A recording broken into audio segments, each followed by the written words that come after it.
बिस्मिल्लाहिर्रहमानिर्रहीम। अस्सलाम वालेकुम। कैसे हैं आप सब लोग? उम्मीद करती हूँ सब खैरियत से होंगे। प्यारे व्यूवर्स, आज मैं आपके साथ अपनी किचन की नाइट टाइम क्लीनिंग की रूटीन शेयर करूँगी।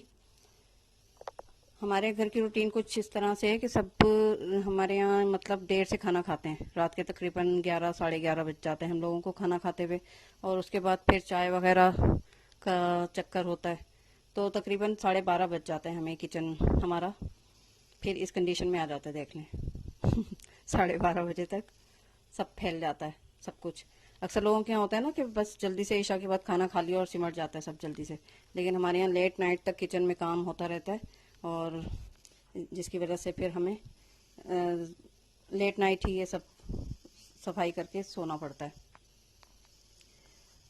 मेरी पूरी कोशिश होती है कि मैं रात को ही सारी बर्तन वगैरह सब धोकर किचन विचन सब साफ कर कर, कभी मैं कर लेती हूँ, कभी आयरा कर लेती है, दोनों में से कोई भी कर लेता है। कोई एक के ऊपर फिक्स नहीं है कि कोई एक ही करेगा। तो आयरा तो गई हुई थी अपनी अम्मी के यहाँ, तो मैंने सोचा मैं आपके साथ आज अपनी रूटीन शेयर कर दूँ।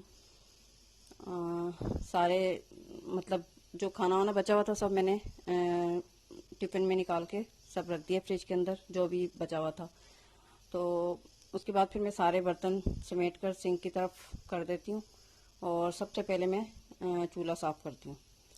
चूल्हा साफ़ करने के बाद फिर मैं सारा जो किचन का स्लैब है वो साफ़ करती हूँ, मतलब किचन टॉप जो है वो सब साफ़ करती हूँ पहले अच्छी तरह। रोज़ाना यानी हफ्ते में एक दफ़ा ये होता है कि मैं पूरा सर्फ से साफ़ करती हूँ ये सब टाइल्स वगैरह, और चूल्हा भी अच्छी तरह मांजती हूँ सारा जूने से। लेकिन रोज़ाना की रूटीन में मैं ये करती हूँ कि सिर्फ अच्छी तरह गीला कपड़ा करके उसको मतलब पूरे किचन में अच्छी तरह साफ़ कर देती हूँ। उससे चूल्हा वगैरह तो रोज़ाना सर्फ के कपड़े से, ये साबुन के कपड़े से साफ़ करती हूँ, और फिर सूखे कपड़े से साफ़ कर देती हूँ।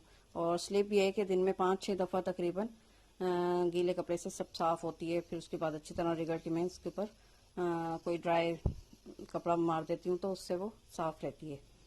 और रोज़ाना की मतलब यही रूटीन है।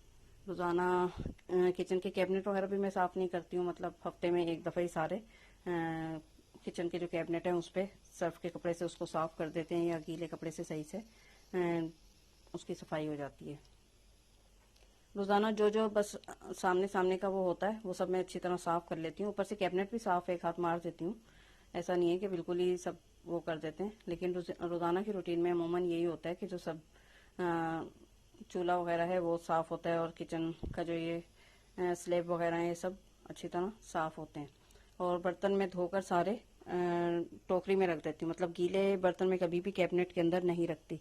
कैबिनेट के अंदर अक्सर लोग गीले बर्तन रख देते हैं, जिसकी वजह से अक्सर सारे कैबिनेट ख़राब हो जाते हैं और वो फूल जाते हैं, उसमें मतलब कॉकरोच आने लगते हैं। कॉकरोच हमेशा गीली और सीलन वाली जगह पर ही आते हैं, तो कोशिश किया करें कि किचन को अपने ज़्यादातर ड्राई ही रखें आप लोग। बर्तन अगर धोएं तो वो भी मतलब टोकरी के अंदर ही आप रखें किसी, ताकि वो सारे बर्तन उसमें अच्छी तरह ड्रेन हो जाए। जब पूरा अच्छी तरह खुश्क हो जाए तो उसके बाद ही आप उसकी जगह पर उसे रखें। सिंक के ऊपर मतलब वो लगा हुआ है कैबिनेट के अंदर, जो जाली का स्टैंड मेरा लगा हुआ है उसके अंदर भी पूरी ट्रे लगी हुई है, लेकिन इसके बावजूद भी मैं गीले बर्तन उसमें नहीं रखती। सब बर्तन धोकर अच्छी तरह टोकरी में ही रख देती हूँ। अच्छी तरह जब वो खुश्क हो जाते हैं तो सुबह फिर मैं सारे बर्तन उठाकर जगहों पे रखती हूँ। और फिर जब भी हम बर्तन इस्तेमाल करते हैं ना, मतलब धुले हुए बर्तन भी हम धोकर ही यूज़ करते हैं सुबह। बस वहम सा होता है कुछ। और इसके अलावा कोशिश तो यही होती है कि रात को ही सब फैलावा वगैरह सब समेट कर मैं पूरे घर की झाड़ू भी एक दफ़ा लगा देती हूँ, ताकि सुबह देरी हो जाती है उठने में, और फिर एकदम सुबह नाश्ते का चक्कर होता है, तो फिर अगर शाम तक भी सफाई नहीं होती ना तो इतना पता नहीं चलता।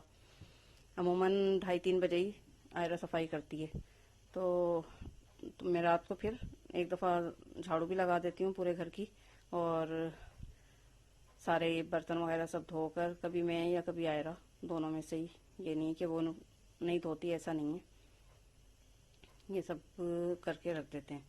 किचन साफ मिलता है तो सुबह आपको कितना अच्छा लगता है ना। सुबह सुबह इंसान चाय वगैरह जब बनाता है तो बिल्कुल बर्तन धुले हुए मिलते हैं, किचन साफ मिलता है तो अच्छा लगता है।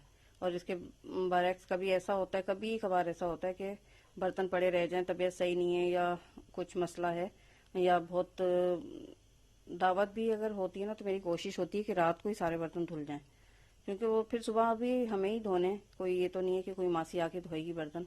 तो इससे बेहतर है कि जो काम हमें करना है तो हम अपना काम वक्त से कर लें, ताकि किचन भी सिमट जाए और सारी चीज़ें सुबह ठिकाने से, रात भर में खुश्क भी हो जाते हैं बर्तन, फिर आराम से सुबह उसको सेट कर दो जहाँ भी रखने हैं उसकी जगहों पर। और सिंक के अंदर पानी भर जाता है, फिर सारे बर्तन ये मैंने निकाल कर एक ट्रे में रख दिए मैंने, और फिर पहले मैं सारा पानी इसका साफ़ करूँगी, निकालूंगी। कचरा कुछ ना कुछ फंस जाता है उसमें, तो सारा पानी निकालने के बाद फिर मैं अच्छी तरह बर्तनों को दोबारा अच्छी से वॉश करके और सारा सिंक अच्छी तरह सर्फ से या साबुन से धो देती हूँ। उसके बाद फिर जो ये ऊपर से सारा स्लिप पे से कचरा गिरा होता है, ये सब वो कचरा होता है किचन का, तो उसकी मैं अच्छी तरह झाड़ू लगा देती हूँ। सीखों वाली झाड़ू से लगाती हूँ, कभी धो भी देती हूँ जैसे वो होता है, और कभी देर हो रही होती है तो झाड़ू भी लग जाती है। फिर उसके बाद मैं फिनाइल का पोंछा लगा देती हूँ उसके ऊपर झाड़ू लगाने के बाद। और वरना हफ्ते में एक दफ़ा तो अच्छी तरह सर्फ डाल के सारा किचन धुलता ही है, पूरा सब सफाई होती है सही से।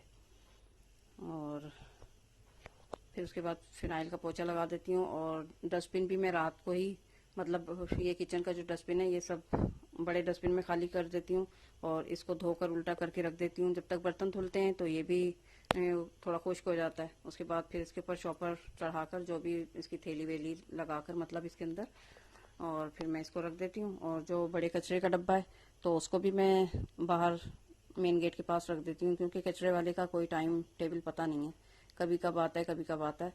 तो उसको मैं फिर ये के दरवाजे के पास बाहर रख देती हूँ, और फिर फजर की नमाज के बाद उसको बाहर मेन गेट से बाहर रखते हैं, क्योंकि रात भर में वरना कुत्ते उसको फैला देते हैं सारे कचरे को, फिर वो सुबह साफ करना पड़ता है। तो इस वजह से वो फजर के बाद ही फिर कचरे का जो डब्बा है वो बाहर मेन गेट के बाहर रख देते हैं, तो कचरे वाला आता है तो फिर वो कचरा ले जाता है।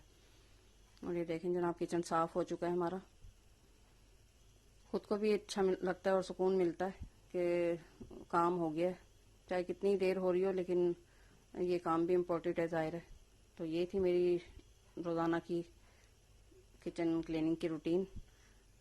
उम्मीद है आपको पसंद आई होगी। पसंद आए तो प्लीज़ मेरी वीडियो को लाइक किया करें, शेयर किया करें, कमेंट्स किया करें, और मुझे अपनी दुआओं में याद रखा करें। आप लोग कमेंट्स करते हैं तो अच्छा लगता है, पता चलता है कि कौन कौन वीडियो देख रहा है, तो इसलिए प्लीज़ कमेंट्स ज़रूर किया करें, और अपनी दुआओं में मुझे, मेरी फैमिली को ज़रूर याद रखा करें। मैं भी आप लोगों को अपनी दुआओं में हमेशा याद रखती हूँ। इंशाल्लाह फिर नए व्लॉग के साथ आपकी खिदमत में हाजिर होंगी। रात ज़्यादा हो चुकी है, तकरीबन 1:30 बज रहा है, और अब मैं ये वीडियो अपलोड करूँगी। चलिए जी, अपनी दुआ में मुझे याद रखिएगा। अल्लाह हाफिज़।